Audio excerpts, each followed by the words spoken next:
Assalamualaikum warahmatullahi wabarakatuh. Kami dari kelompok 2 ingin mempresentasikan tugas kelompok dari mata kuliah Logika Informatika.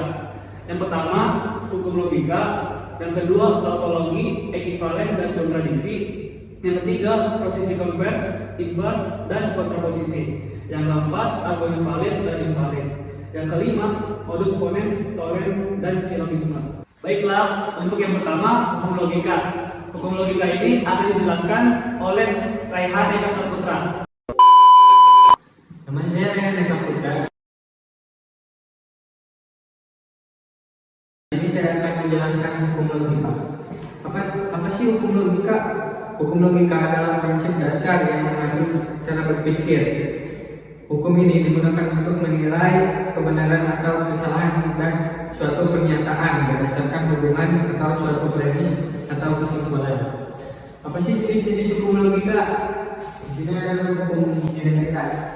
Hukum identitas ini menyatakan bahwa setiap proporsi adalah identik dengan dirinya sendiri. Contohnya, P disfungsi S ekuivalen P.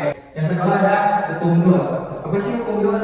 Hukum dual menyatakan bahwa suatu proporsi yang menghubungkan nilai valid atau true akan menghasilkan nilai yang berbeda. Contohnya, P disfungsi S ekuivalen S. Yang ketiga ada hukum negasi. Apa itu hukum negasi? Hukum ini membalikkan nilai kebenaran suatu proporsi. Contohnya, P disfungsi P ekuivalen P. Yang keempat ada hukum idempoten. Apa sih hukum idempoten? Hukum ini menyatakan bahwa menggabung proporsi dengan dirinya sendiri tidak akan mengubah nilai awalnya. Contohnya, P disfungsi P ekuivalen P. Yang kelima, hukum involusi. Apa itu hukum involusi? Hukum involusi ini dikenal juga sebagai hukum negasi ganda, yang menyatakan bahwa negasi dari negasi sebuah proporsi menghasilkan proporsi itu sendiri. Contohnya, negasi P ekuivalen P. Yang keenam adalah hukum absorpsi. Apa sih hukum absorpsi? Hukum ini menyatakan bahwa sebuah proporsi dapat menyerap gabungan yang lebih besar dari contohnya, P disfungsi dalam kurung P konjungsi I ekuivalen P. Yang kedua ada hukum komutatif. Apa sih hukum komutatif? Hukum komutatif menyatakan bahwa kita menggabung proporsi dengan operator lakukan tidak mempengaruhi hasilnya. Berarti dapat dipertukarkan. Contohnya, P disfungsi I ekuivalen I disfungsi P. 8. Hukum asosiatif. Hukum ini menyatakan bahwa mengelompokkan proposisi dengan tanda kurung tidak mempengaruhi nilainya. P disfungsi dalam kurung I disfungsi R ekuivalen P disfungsi I disfungsi R. Nomor 9. Hukum distributif. Apa sih hukum distributif? Hukum distributif menggabungkan dua proposisi yang membedakan dengan operator logika yang sama. Contohnya, P disfungsi dalam kurung Q disfungsi R ekuivalen P disfungsi Q disfungsi R. Yang ke-10 ada hukum tebolgan. Hukum ini memberikan cara untuk mentransformasikan negasi dari gabungan proposisi. Contohnya, negasi dalam kurung P konjungsi Q ekuivalen negasi P konjungsi negasi Q. Sekian materi hukum logika dari saya. Materi selanjutnya akan dijelaskan oleh rekan-rekan kami. Terima kasih. Perkenalkan, nama saya Muhammad Ridwan Arifin dari kelompok 2. Saya di sini akan menjelaskan materi tentang tautologi, ekivalen dan kontradiksi. Yang pertama, saya akan menjelaskan tentang tautologi. Apa sih tautologi itu? Tautologi adalah sebuah pernyataan yang dimana pernyataan tersebut bernilai benar semua. Berikut adalah contoh soalnya. P konjungsi negasi Q implikasi I. Yang pertama, kita akan mencari P dan I-nya. Di sini saya sudah menulis P dan I-nya itu adalah B, B, S, S dan BS, BS. Negasi I-nya dari I adalah SB, BS, SB dan BS. Selanjutnya kita akan mencari P konjungsi negasi I. Konjungsi dari negasi I adalah, pertama kita akan mencari P dan S. Karena di sini P-nya benar dan negasi I-nya salah, hukum konjungsi adalah jika benar dan benar maka benar.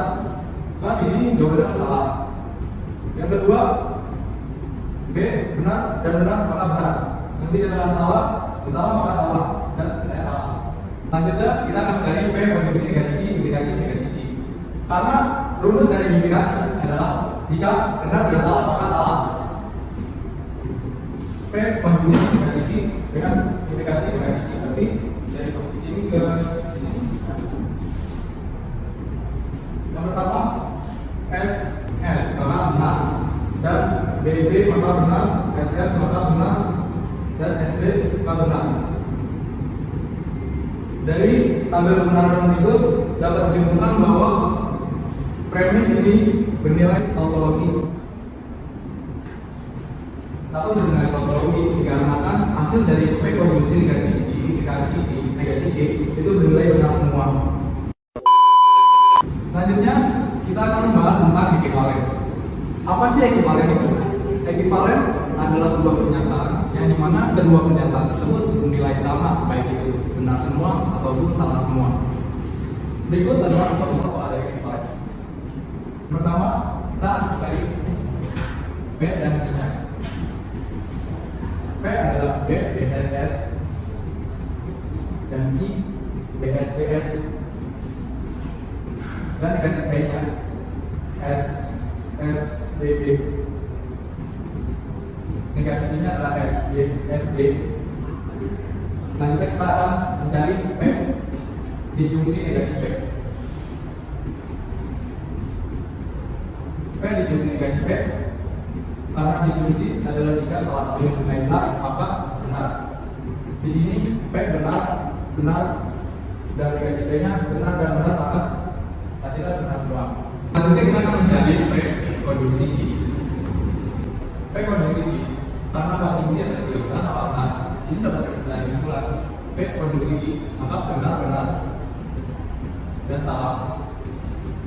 Dan selanjutnya kita akan mencari negasi P disjungsi negasi I.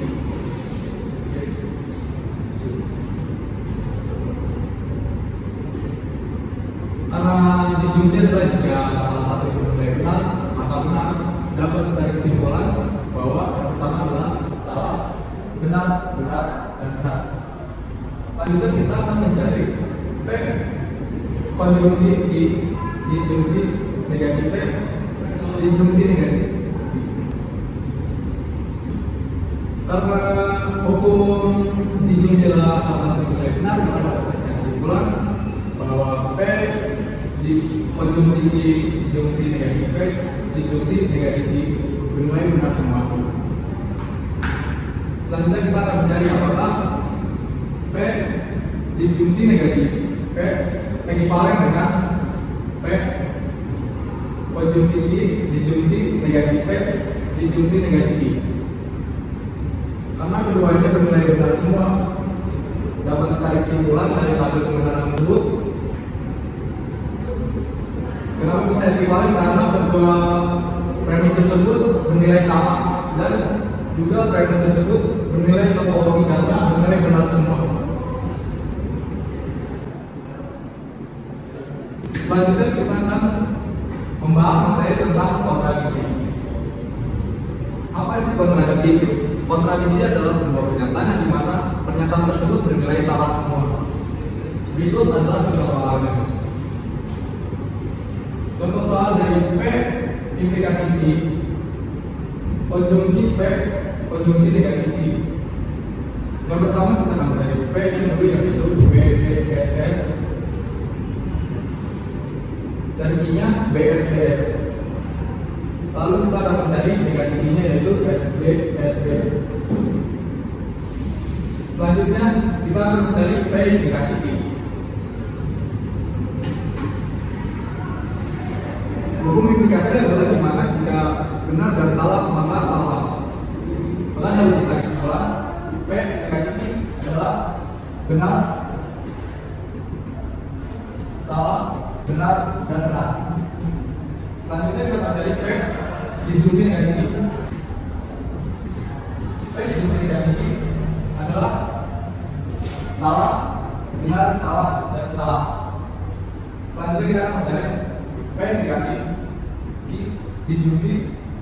disfungsi negatif.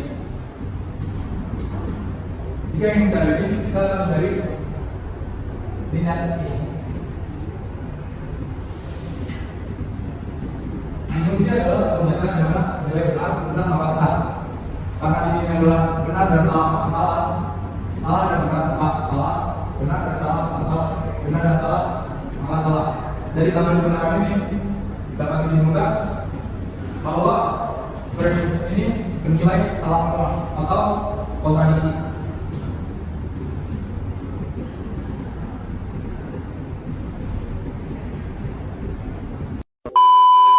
Baiklah, itu saja yang dapat saya sampaikan dari materi tautologi, equivalent, dan kontradiksi. Selanjutnya, materi yang akan dibahas oleh rekan saya yaitu Mistina dan Arya, yaitu materi tentang proposisi converse, inverse, dan kontraposisi. Berikut adalah pembahasannya. Saya Sri Berdasar Saban akan menjelaskan tentang proposisi sama converse. Proposisi adalah kalimat yang memiliki nilai kebenaran yang dapat dinilai sebagai benar atau dan salah atau false, tetapi tidak keduanya secara bersamaan. Dalam konteks logika, proposisi sering digunakan untuk membangun argumen atau pernyataan dalam rangkaian membuat keputusan atau analisis. Proposisi dapat dibagi menjadi dua bagian. Yang pertama yaitu proposisi benar atau turun. Contohnya yaitu proposisi yang nilainya sesuai dengan kenyataan atau fakta. Yang kedua adalah proposisi salah atau false, yaitu proposisi yang nilainya tidak sesuai dengan kenyataan atau fakta. Berikut contoh proposisi yaitu yang pertama proposisi benar atau turun. Semua manusia membutuhkan oksigen untuk bernapas. Itu benar karena merupakan fakta. Selanjutnya contoh proposisi salah atau false yaitu semua bunga mawar berwarna merah. Itu salah karena ada beberapa bunga mawar yang berwarna putih. Tujuan selanjutnya adalah tujuan proposisi. Tujuan proposisi adalah untuk menyampaikan informasi yang dapat diuji kebenarannya, membangun argumen logis, mengevaluasi kebenaran, berpikir kritis, menggunakan komunikasi yang jelas, dan menyusun kehidupan secara sesuai. Selanjutnya kita akan membahas contoh dari converse. Ini ada contohnya, B-nya adalah saya haus dan Q-nya adalah saya minum. Proposisinya yaitu jika saya haus maka saya minum. Dalam bentuk logikanya yaitu B implikasi Q. Maka converse dari pernyataan di atas yaitu jika saya minum maka saya haus, atau kebalikan dari proposisi. Dalam bentuk logikanya yaitu Q implikasi P. Berikut adalah bentuk tabel kebenaran dari converse. Ini nilai B sama Q-nya yaitu B, B, S, sama I, B, S. Dan kita akan mencari nilai dari B implikasi Q yang proposisi. B implikasi Q, B implikasi B hasilnya B, B implikasi S hasilnya S, S implikasi B hasilnya B, S implikasi S hasilnya B. Selanjutnya kita mencari I implikasi P yaitu dari converse. B implikasi B hasilnya B, S implikasi B hasilnya B, B implikasi S hasilnya S, S implikasi S hasilnya B. Jadi kalau kebenaran di atas dapat kita menentukan bahwa Q implikasi B tidak selalu memiliki nilai kebenaran yang sama atau nilainya tidak selalu menjadi equivalent. Selanjutnya kita akan membahas manfaat converse. Manfaat converse yaitu untuk menyederhanakan, mengoptimalkan, dan mendukung penerapan logika dalam berbagai sistem sehingga memungkinkan efisiensi, akurasi, dan kompatibilitas yang lebih baik. Selanjutnya yaitu kelebihan menggunakan converse. Kelebihannya yaitu meningkatkan pemahaman, mempermudah komputasi, dan memungkinkan kompatibilitas antar sistem. Proses ini juga dapat membantu optimasi algoritma dan adaptasi ke berbagai bentuk logika. Selanjutnya kita akan membahas kekurangan dalam penggunaan converse. Kekurangannya yaitu seperti berisiko kehilangan informasi dalam beberapa jenis konversi, kompleksitas proses, dan ketergantungan pada perangkat lunak atau alat bantu tertentu. Sehingga converse harus dilakukan dengan cermat untuk memastikan hasil yang akurat sesuai dengan kebutuhan. Selanjutnya, jenis converse dalam logika informatika, yaitu converse notasi ekspresi seperti infix, postfix, atau prefix. Selanjutnya, converse logika proposisi, yaitu bentuk normal konjungtif dan disjungtif. Selanjutnya, logika predikat, yaitu bentuk spelling non-conform dan predix non-conform. Selanjutnya, konversi sistem logika, yaitu dalam bentuk benar atau salah. Setiap jenis konversi yang digunakan memiliki tujuan untuk mengubah atau menyederhanakan ekspresi logika agar lebih efisien dan mudah diproses sesuai dengan kebutuhan pemrosesan. Sekian dari saya penjelasan tentang proposisi sama converse. Selanjutnya akan dilanjutkan oleh teman saya Arya, yaitu inverse sama kontraposisi. Saya kali ini saya akan menjelaskan inverse dan kontraposisi. Inverse adalah negasi dari proposisi. Jadi negasi proposisi adalah P negasi Q.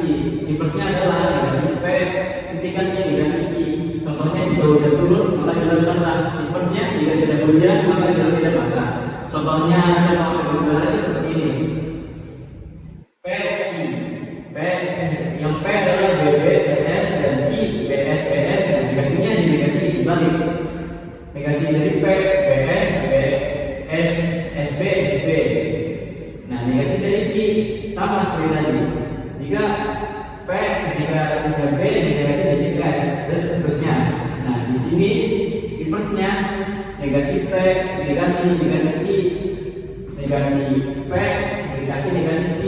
Jika S dan S maka hasilnya B dan seterusnya kecuali yang ini B dikasih S hasilnya S. Selanjutnya saya akan membahaskan kontraposisi. Kontraposisi adalah negasi dari converse yang telah dijelaskan oleh Miss Gina. Jadi converse itu adalah Q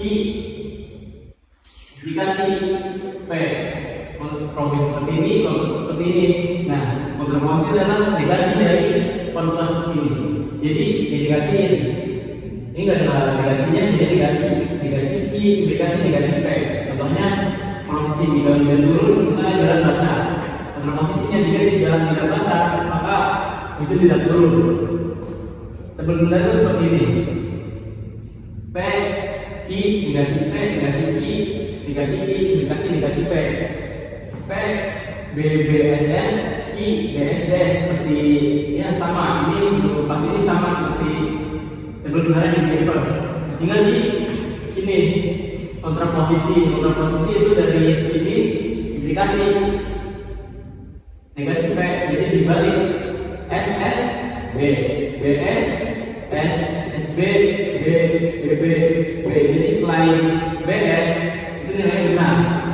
Sekian materi yang saya sampaikan tentang kontraposisi dan inverse. Semoga dapat dipahami dan materi selanjutnya akan dijelaskan oleh rekan-rekan saya. Terima kasih. Perkenalkan, saya Maurice Saudara. Di sini saya ingin menjelaskan materi tentang argumen valid dan invalid. Apa sih argumen valid dan invalid itu? Argumen yang valid adalah argumen yang memiliki struktur yang bagus tepat sehingga kesimpulannya benar. Jika semua premis benar, sebaliknya argumen yang invalid adalah argumen yang kesimpulan atau konklusi salah meskipun semua premis benar. Premis adalah pernyataan atau alasan yang diberikan untuk mendukung atau membuktikan suatu klaim atau pendapat. Premis ini berfungsi sebagai dasar dari sebuah argumen. Dalam sebuah argumen bisa ada satu atau lebih premis. Konklusi adalah pernyataan ditarik atau disimpulkan berdasarkan premis-premis yang ada. Konklusi ini adalah klaim atau pernyataan yang ingin dibuktikan atau diterima setelah mempertimbangkan premis yang diajukan. Contoh premis pertama, semua manusia adalah makhluk hidup. Yang kedua, PH adalah manusia. Konklusi, oleh karena itu PH adalah makhluk hidup. Dalam contoh ini, premis-premis memberikan dasar yang memungkinkan konklusi untuk diterima. Argumen valid dan invalid terdapat beberapa langkah-langkah untuk memecahkan masalah valid atau invalidnya sebuah premis. Berikut adalah langkah-langkah yang biasa digunakan untuk mengevaluasi argumen valid dan invalid. Yang pertama adalah tabel kebenaran. Tabel kebenaran adalah alat yang digunakan dalam logika untuk menentukan nilai kebenaran dari proposisi-proposisi dalam sebuah argumen atau pernyataan logis. Tabel ini menunjukkan bagaimana kombinasi nilai kebenaran dari proposisi premis dapat mempengaruhi nilai kebenaran dari konklusi. Dalam tabel kebenaran, kita akan mengidentifikasi nilai kebenaran dari setiap pernyataan yang ada dan kemudian menggunakan aturan logika untuk menghitung apakah argumen tersebut valid atau invalid. Yang kedua, kita akan menentukan baris kritis. Baris kritis dalam tabel kebenaran adalah baris yang menunjukkan kombinasi nilai kebenaran di mana semua premis dalam argumen benar. Baris kritis ini digunakan untuk memeriksa apakah konklusi juga benar pada saat premis-premis tersebut benar yang menjadi dasar untuk menentukan validitas argumen. Yang ketiga, menentukan konklusi. Konklusi adalah kesimpulan yang ditarik dari premis-premis dalam sebuah argumen. Dalam logika, konklusi dianggap valid jika nilai kebenarannya mengikuti secara logis dari premis-premis yang ada, dan ini dapat diverifikasi melalui analisis tabel kebenaran. Berikut contoh soal. Yang pertama, tentukan apakah argumen berikut ini adalah valid atau invalid. P disjunksi I disjunksi R negasi R. P disjunksi I. P1 atau P1, P disjunksi I disjunksi R. P2 atau premis 2 negasi R. Konklusinya P disjunksi I. Berikut tabel kebenarannya. Kita akan tulis. Di sini saya sudah tulis P I R-nya. P yang bernilai B benar, salah. I-nya B benar, salah, salah. R-nya benar, salah.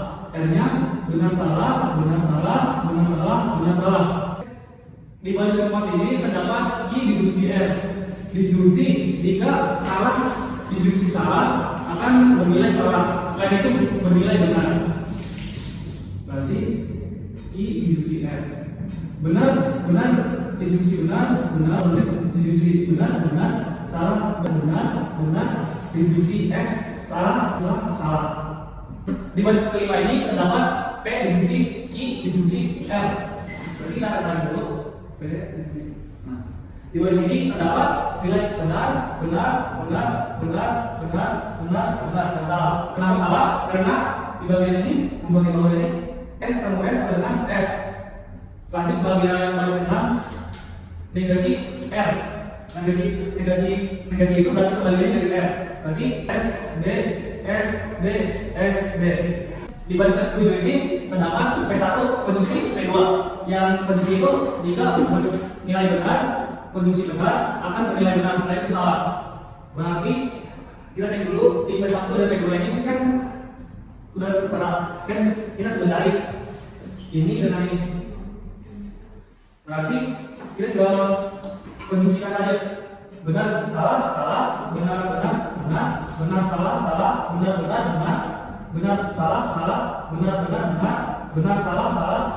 benar, salah. Baris 8 atau konklusinya P disjunksi I. Benar,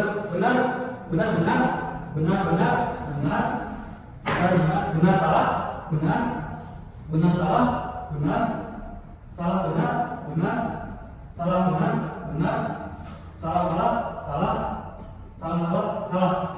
Nah, tadi kan saya sudah menjelaskan bahwa kita setelah membuat tabel benar, kita akan menentukan baris kritis. Nah, kita akan cek di bagian P1 dan P2. P1 ini, P1, P2, konklusi. Nanti kita akan cari nilai benar di baris kritis. Di sini terdapat benar.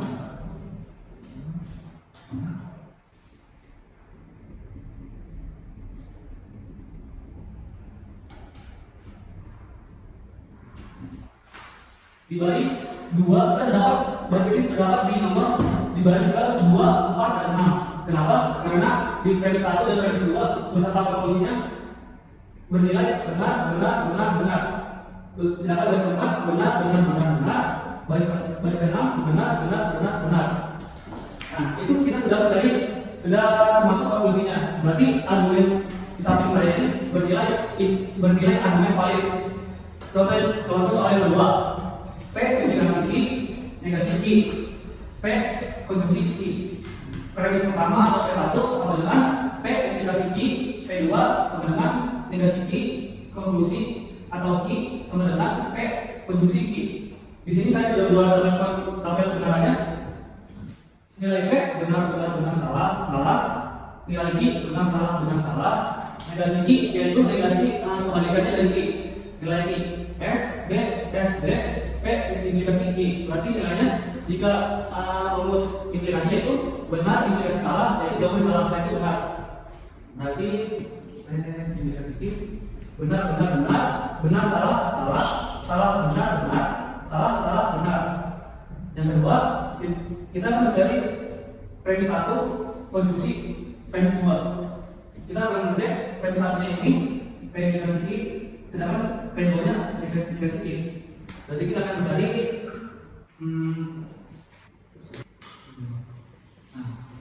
di baris ini P1 konjungsi P2 terdapat premis pertamanya itu P implikasi ki, sedangkan premis keduanya implikasi ki. Di sini kita kan sudah tahu kalau konjungsi itu jika benar konjungsi benar atau tidak benar selain itu salah. Berarti kita akan dari benar salah salah, salah benar salah, benar salah salah, benar benar benar. Sekarang kita akan mencari di bagian konjungsinya.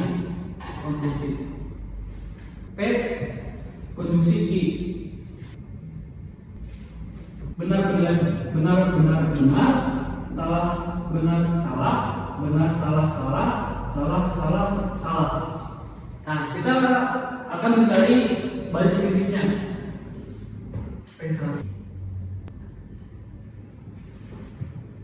Nah, sekarang langkah ketiga terakhir mencari konklusi. Nah, di sini kita terdapat masalah karena nilai hasil P konjungsi nya ini dia nilai baris kritisnya ini kita dapat nilai salah. Di sini kita bisa menyatakan bahwa argumen P implikasi ki, negasi ki, P konjungsi ki bernilai argumen tidak valid atau invalid. Nah, sekian materi yang sudah saya jelaskan tentang argumen valid dan invalid. Semoga materi yang saya jelaskan mudah dimengerti oleh teman-teman sekalian dan materi selanjutnya akan dijelaskan oleh teman-teman rekan-rekan saya. Terima kasih. Perkenalkan, nama saya Rizky Mafiudan. Baiklah teman-teman, di sini saya akan menjelaskan tentang modus ponens. Modus ponens adalah salah satu alat komunikasi alat logika proporsional yang terbentuk deduktif. Artinya, jika dua premis yang disahkan berbalikan, kita bisa menarik kesimpulan yang pasti dari premis berikut. Secara formal, modus ponens dapat didefinisikan sebagai berikut ini. Di sini ada pernyataan P, Ki, P implikasi Ki. Kita isi di sini ya. Jika P benar-benar salah dan Ki benar-salah, maka P implikasi Ki benar-benar benar. Saya akan mencontoh konkret teman-teman. Premis 1, P implikasi Ki.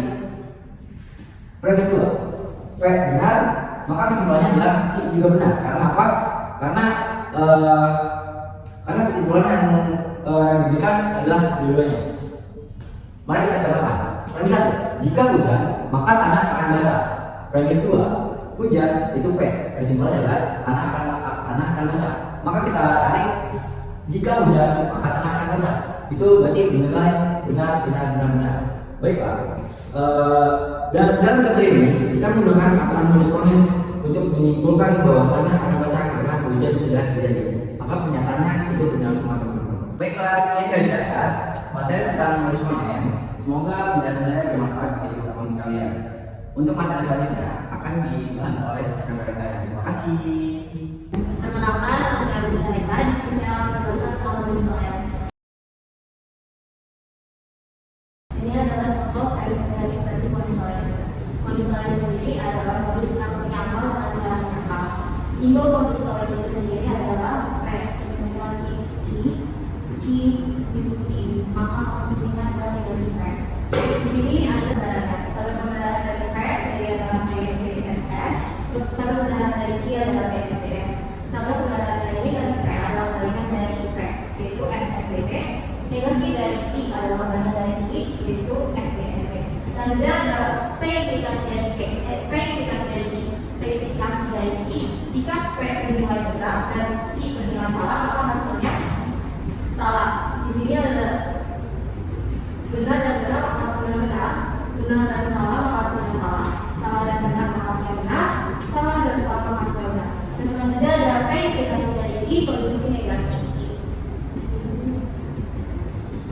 Konjungsi itu jika nilai benar sama benar maka hasilnya benar, sisanya salah.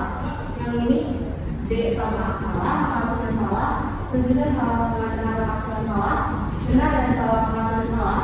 Dan benar dan salah benar maka hasilnya benar. Dan selanjutnya ada P implikasi Q, konjungsi negasi Q, implikasi dari negasi P, yaitu ini dengan ini. Konjungsi S salah dengan salah maka hasilnya benar, salah dengan salah maka hasilnya benar, salah dengan benar maka hasilnya benar, dan benar dengan benar maka hasilnya salah. Itu sendiri ada tulisan. Sekian dari saya. Semoga materi ini akan dipahami. Materi selanjutnya akan dijelaskan oleh rekan-rekan saya. Terima kasih. Halo, saya Valentina dari kelompok 2. Di sini saya akan menjelaskan tentang silogisme dan pengertian kelompok. Nah, tentu kita akan bertanya apa sih itu silogisme? Nah, silogisme adalah salah satu konsep terminologi yang sering digunakan dalam informatika, khususnya untuk penalat deduktif dan mengambil keputusan. Nah, berikut penjelasan singkat tentang silogisme. Yang pertama itu pengertian silogisme. Silogisme adalah bentuk argumen deduktif yang terdiri dari tiga pernyataan. Nah, yang pertama pernyataan premis mayor, yaitu pernyataan umum yang menjadi dasar. Yang kedua premis minor, pernyataan khusus yang berhubungan dengan premis mayor. Yang ketiga adalah kesimpulan, pernyataan yang diambil berdasarkan dua premis, yaitu premis minor sama premis minor. Nah, berikut adalah contoh dari ketiga premis tersebut sama kesimpulannya. Bisa dilihat di sini ada contohnya, yaitu premis minor. Semua manusia adalah makhluk hidup, dan premis minor, Sokrates adalah manusia. Untuk kesimpulannya, Sokrates adalah makhluk hidup, di mana manusia adalah makhluk hidup. Yang kedua, jenis silogisme. Satu, silogisme kategoris. Premisnya menyatakan hubungan antara kedua kategori itu. Contoh premis mayor, semua A adalah B. Premis minor, semua B adalah C. Dan kesimpulannya adalah semua A adalah C. Yang kedua, silogisme hipotesis. Ternyata pengertian premisnya bermodifikasi, yaitu jika dan maka. Contoh premis mayor, jika hujan maka jangan basah. Premis minor, hujan, dan kesimpulannya adalah jangan basah. Yang ketiga, silogisme disjunktif. Premis mayor berbentuk pernyataan pilihan atau. Contoh premis mayor. Nah, yang berikutnya adalah aturan validitas silogisme. Yang pertama, konsistensi premis. Premis mayor dan minor harus logis dan tidak bertentangan. Nah, yang kedua, jumlah term.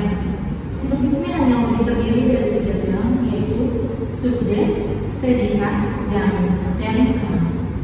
Yang ketiga, distributif term, yaitu distribusi term harus konsisten di antara premis dan kesimpulan.